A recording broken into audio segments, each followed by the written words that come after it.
Bathroom Breaks and Bedtime Tales presents The Screen Queen and the Potato Sack by Sevastian Winters. It starts with a party, spring of 1951, somewhere high in the Hollywood Hills, where the lights below look like spilled glitter and the cocktails taste like money. The crowd is the usual, grinning agents, actresses with their ribs showing, directors pretending they're not already bored. And then she walks in. Marilyn. Not the Marilyn on your screen, not the blonde bombshell etched into pinup calendars and barracks walls. This is the beginning of her, when the spotlight is still warming her skin, when you can still pretend she's reachable. Her dress is fire engine red, so tight it looks like it might scream. Strapless, slit, more skin than scandal. Men turn, women glare. I watch it all from the bar with a glass of rye in one hand and a deadline in the other. She's a gimmick, I mutter. The bartender doesn't answer. The next morning, I write my column. She's in it, of course, because she's in everything lately. I've been in this business long enough to know what sells, and right now, she's the headline. I tap at the keys like they've wronged me. Sure, she can wear a dress, but let's be honest. Put her in a potato sack like so many of us wore during the war, and let's see if anyone still notices her. I smile. It's acidic, sharp. I think I'm clever. The editor prints it without blinking. No notes. The world spins on. 3 weeks later, Roz from the photo desk tosses a proof sheet onto my typewriter's keys. "You see this yet?" she asks, already grinning. I flip the page over and freeze. It's her, Marilyn, wearing a damn potato sack. The room doesn't react at first. The clack of typewriter keys, phones ringing, someone shouting copy edits across the bullpen. But I stare. The burlap hugs her hips like it's tailored by Dior. The hem is ragged, the rope at her waist is frayed, but she stands like a queen, head high, 1 foot cocked, like she's daring the camera to blink first. Her hair is curled perfectly. Her smile, God, that smile, looks like she just lit a cigarette with your last match and thanked you for it. There's a caption scrawled in pencil. Marilyn makes even a sack look sexy. By noon, everyone's seen it. By 5, it's on the wire. By Friday, it's the front page of Life magazine. They print it huge. No headline needed. Just that image. Her in a potato sack, looking like she owns the world and knows it. Radio hosts start cracking jokes. Fashion editors pretend they predicted it. Some boutique in Brooklyn even makes a line of burlap-inspired cocktail dresses. The insult I wrote has been turned inside out, polished until it gleams, and she's the one who's holding it up to the light. "You should sue," Roz says, but she's laughing. I don't. What would I even say? She made your words better than you did? I tried to ignore it. I bury myself in stories about city council corruption and a new law banning roller skates downtown. But the mail starts coming in, readers writing to defend her, or mock me, or both.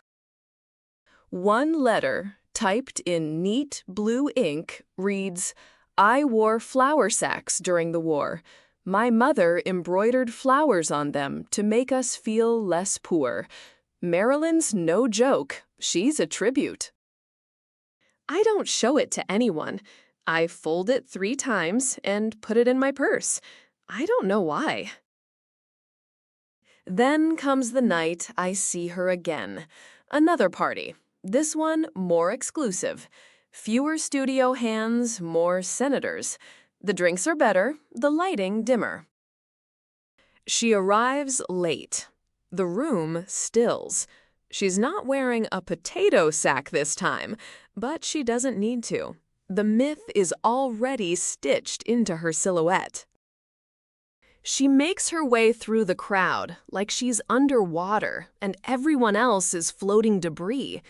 The photographer beside her has a Rolleiflex swung around his neck. He's young. Looks like he hasn't blinked since she walked in. She glances my way. It's quick, a flick of her eyes across the room, but it lands. She sees me, and for one sharp second, the noise fades. I half expect her to sneer, or smirk, or mouth thank you. She does none of it. She just turns, hair catching the chandelier light, and disappears into another conversation. Back at my apartment, I stare at my own words. The column, the line, the joke. It's brittle now, cracked at the edges. It wasn't just a dig, it was a dare, and she answered it with grace and humor and something sharper than both. She made me irrelevant by refusing to be insulted, by laughing, by owning it.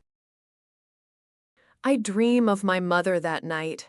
She's hunched over a sewing machine, piecing together scraps of sackcloth. I'm small again and barefoot. I remember how she used to soak the labels off, trying to make them look less like they once held feed. I ask her if I look pretty. She touches my cheek and says, "If you wear it like you mean it, you'll look like a queen." I wake up crying. The newsroom hangs a copy of the photo on the wall. Someone adds a handwritten quote underneath, "Elegance isn't what you wear, it's how you wear it." The byline reads, "Marilyn Monroe." Months pass. She gets bigger. Movies, headlines, war bonds. The world wants her. More every day. I stop writing about her. I write about other things, politics, poetry, war. But every now and then, I see her on a magazine cover, smiling that impossible smile, and I remember the sack. The joke, the girl, and I wonder if she knew what she was doing, if she knew she wasn't just shutting me up. She was speaking for everyone who'd ever been told they were only beautiful because of something, a dress, a man, a miracle, and proving they were beautiful in spite of everything. Sometimes I still see her in my dreams, wearing burlap, laughing, not mocking me, not taunting me, just radiant. Just a woman who makes a dress sing instead of the other way around. Author's note: in 1951, Marilyn Monroe attended a press event wearing a red strapless dress that turned heads and stirred envy. In response, a female journalist, whose identity remains uncertain, dismissed Marilyn's magnetism as superficial, writing something to the effect of, "Her appeal is in the dress. Put her in a potato sack and no one would even look at her." It was a deliberate attempt to diminish her, to suggest that without silk and sequins, she would fade into the background like any other girl. Marilyn's answer was iconic. She posed for a photo shoot in an actual potato sack, cinched at the waist, bare feet planted firmly, eyes daring the world to look away. The resulting images, published in Photoplay, were cheeky, radiant, unforgettable. But beyond the glamour was something deeper, an homage to the resilience of Depression-era women who once sewed dresses from feed sacks and flour bags out of necessity. Marilyn turned mockery into myth, claiming power through humor, history, and complete self-possession. The original burlap dress still exists, preserved in private collections and sometimes featured in exhibits of her most famous fashion moments. It endures not because of its material, but because of the story it tells, of a woman who refused to be reduced to fabric and who proved that confidence doesn't come from a label, it comes from within.